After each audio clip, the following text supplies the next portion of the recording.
Hi అండి, welcome to our channel the Telugu housewife Raji. నేను మీ రాజీని.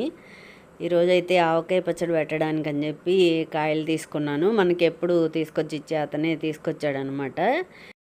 వేసవకాలం మొదలవుతుందనగానే అందరికీ గుర్తొచ్చేది మామిడికాయ పచ్చడి పెట్టుకోవడం.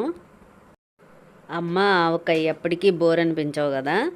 చికెన్ మటన్లు ఎన్ని తిన్నా 2 రోజులకు ఒక్కసారైనా మామిడికాయ పచ్చడి వేసుకొని తింటేనే ఆ ఫీల్ వేరుగా ఉంటుంది కదా. మేము పచ్చడి ఎలా పెట్టాము, ముక్కలు కట్ చేయడానికి ఎంత కష్టపడ్డాము, ఎన్ని ఆయుధాలు వాడాము, ఇదన్నీ ఫుల్ వీడియో లింక్ అయితే కింద ఇస్తున్నాను, తప్పకుండా చూడండి. ఇంకా మన అందరికీ ఇష్టమైన పార్ట్ ఇదే కదా. ఆ గిన్నెలో అన్నం వేసుకొని నెయ్యి వేసుకొని కలుపుకొని తింటాం. మీరు ఆవకాయ పచ్చడిని ఎలా ఎంజాయ్ చేస్తున్నారో కామెంట్ చేసి తప్పకుండా లైక్ చేయండి. కొత్తగా చూసేవాళ్ళు సబ్స్క్రైబ్ చేయండి.